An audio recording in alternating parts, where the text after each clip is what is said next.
Assalamualaikum warahmatullahi wabarakatuh. Bertemu lagi dengan saya Kang Irfan. Bagaimana kabar kalian? Semoga sehat selalu ya. Amin. Lelaki terkadang selalu dikaitkan dengan istilah buaya darat, tapi seharusnya Anda sebagai kaum betina bisa lebih menghargai dengan cara tidak menyamaratakan semua populasi kaum jantan seperti itu. Sama halnya film yang akan kita bahas pada kesempatan kali ini yang berjudul Krokodil 2 Dead Swarm 2002, yang meski terbilang jadul namun sisi ketegangan sangat berasa bagaikan pasangan kita ditikung oleh orang lain, yang dimana seluruh penumpang satu pesawat harus terjatuh dari ketinggian menuju rawa bernama Elvano Diablo. Ya, bisa disebut juga sebagai rawa iblis katanya. Apakah ada yang bisa selamat dari kerajaan berbagai monster besar di rawa ini?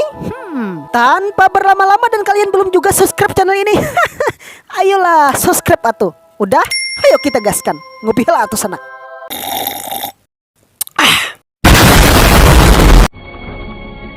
Cerita akan diawali memperlihatkan sebuah kantor bank cukup tenang untuk beberapa saat, sampai akhirnya entah seperti Jai Langkung tidak diundang malahan datang 4 perampok bersenjata mengobrak-abrik kantor tersebut dengan membaui buta.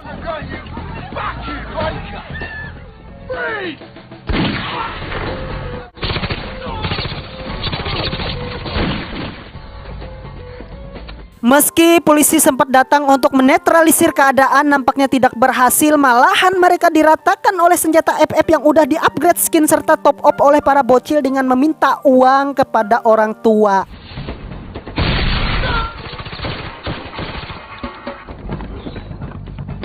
Iya, perampok pun panen uang dan Sin pun berpindah ke salah satu bandara internasional di Meksiko. Di sana ada gadis yang bernama Mia, seorang pramugari, dan kekasihnya kita sebut aja Roland yang sedang asik gombal-gombalan sebelum berangkat tugas. Begini katanya, sayang, Mia pergi kerja dulu ya. Roland, hati-hati ya sayang, semangat.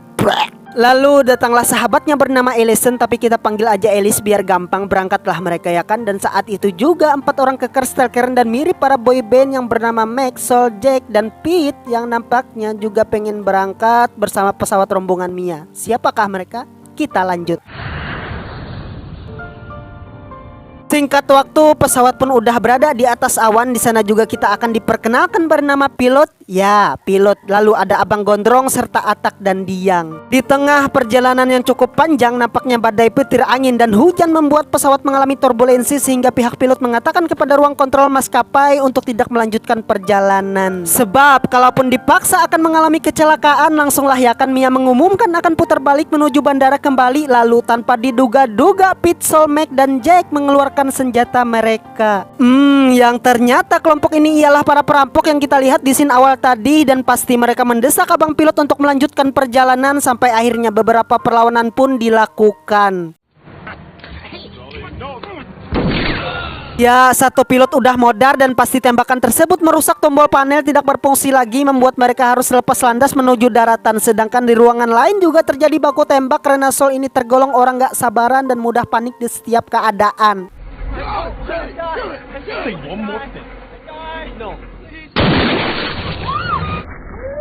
Kemudian pesawat pun dengan berkekuatan tinggi melaju bagaikan kecepatan Rusia di sirkuit jalan datar, membuat sang pilot berusaha keras agar tidak terlalu parah saat terjatuh, meski ya pesawat akan hancur juga.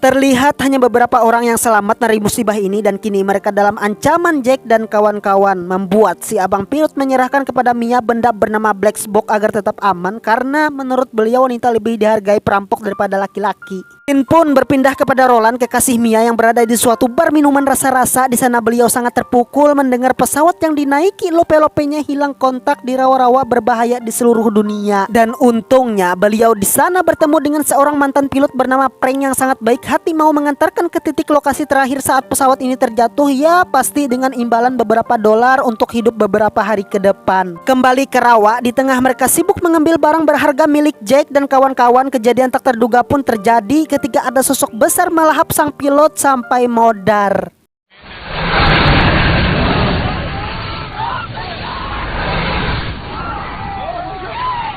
Ya, seekor buaya ganas menyerang secara dadakan, membuat para kelompok ini gercep tembak predator air tersebut.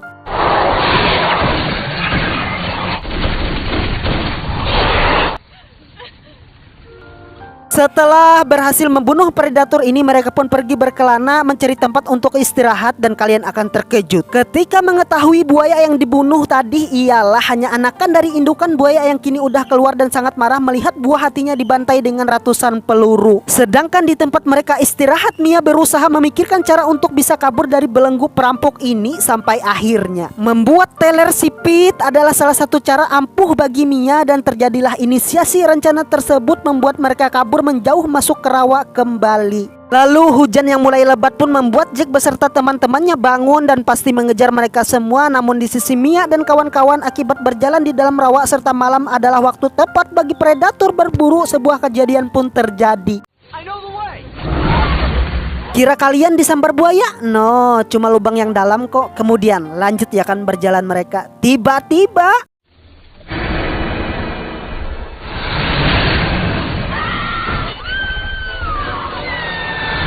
ya, Alice pun dimamam aligator membuat mereka semua merasakan dengkul lemes disertai detak jantung tak beraturan dan pasti berusaha menolong Alice tapi nggak ada efeknya cok. Terlalu besar. Sehingga kabur adalah jalan idaman sekarang meski harus bertemu kembali dengan kaum perampok terlaknat tersebut.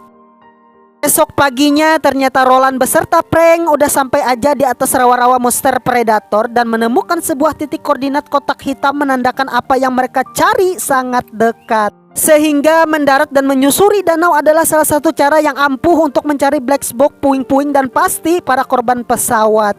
Namun alih-alih ketemu dengan puing-puing pesawat, malahan Roland bertemu korek api pemberian hadiahnya kepada Mia di dalam perjalanan. Lalu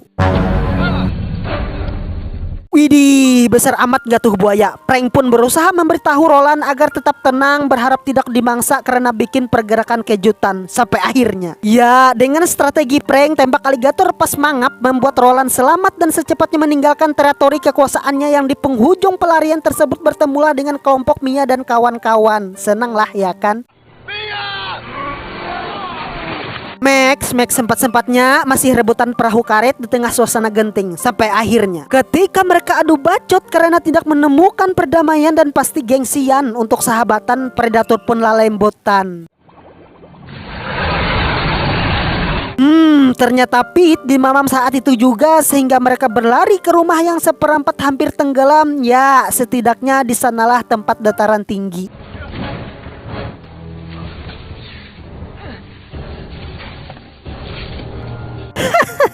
Kasian amat dah si Atak, macam tak betul je, pengen naik pun tak boleh. Lalu setelah beliau udah naik, dia pun berusaha ejek buaya tidak bisa menaiki rumah. Tiba-tiba mamam, beliau pun modar. Setelah itu malam pun tiba dan lagi-lagi Max dengan watak burung beonya menyuruh Mia, gondrong, Roland serta Sol untuk mengambil beberapa barang yang tertinggal saat buaya menyerang. Lalu masuklah Roland dan sahabat barunya menyusuri rawa dengan kehati-hatian, sedangkan Sol dan Mia udah selesai dengan tugasnya. Tapi di saat itu juga jin Ifrit merasuki batang tongkolnya. Ya, pasti membuat pikirannya pengen memperkosa Mia secara gagarangsangan.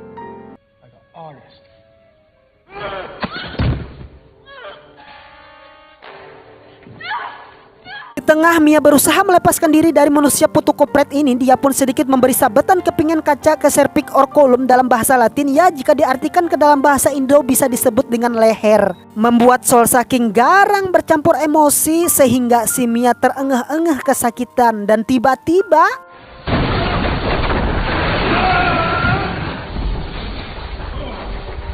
ya, Mamang Buaya berhasil menyelamatkan Mia sehingga pada saat itu Frank datang malahan didorong sampai terpental ke dalam air. Untung ada Roland dan Gondrong cepat menolong dari sambaran buaya yang kelaparan. Namun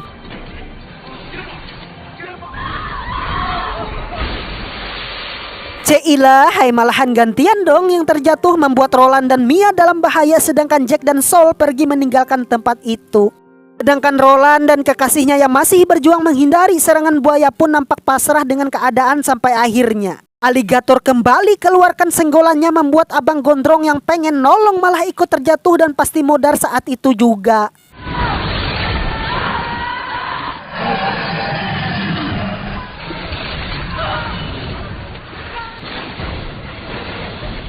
Setelah runtuhnya tempat tersebut, Jack dan Sol pun harus ngenes melihat perahu udah bocor, membuat mereka berdua saling bertengkar dan memilih arah masing-masing. Tapi Jack yang terkenal sadis tanpa pikir panjang langsung kasih peluru ke badannya Sol, membuat beliau berjalan kesakitan, diakhiri kemodaran. Di pagi harinya, Sin pun diperlihatkan kepada Roland dan kawan-kawan udah sampai di helikopter dan siap berangkat. Si perampok ini malahan datang dan membuat Mia serta kekasihnya harus ikhlas ditinggalkan. Tapi mereka tidak kehilangan akal dan mengikuti dengan perahu karet. Dan di atas udara pun Frank melakukan perlawanan karena sebenarnya beliau orang yang sangat baik. Tapi akibatnya perlawanan tersebut dia harus terkena tembakan di bahu hingga akhirnya si perampok harus kalah juga ketika Frank berhasil membuatnya terjatuh. Guns don't kill people. Lalu beliau pun ingin menjemput Mia kembali, ya kan? Tapi tiba-tiba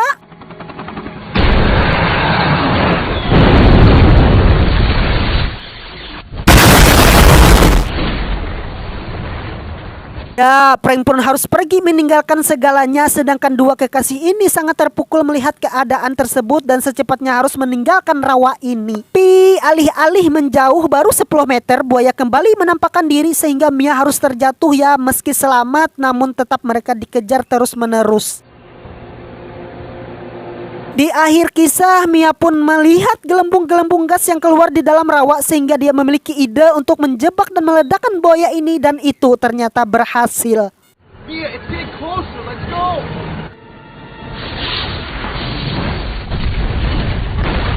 Tamat. Oke teman-teman, segitu aja. Semoga terhibur ya. Pesan yang dapat kita ambil pelajaran dari film ini adalah betapapun sulitnya hidup, selalu ada sesuatu yang dapat Anda lakukan dan berhasil. Saya Irfan pamit. Bye-bye. Assalamualaikum warahmatullahi wabarakatuh. Subscribe. Tapi bohong.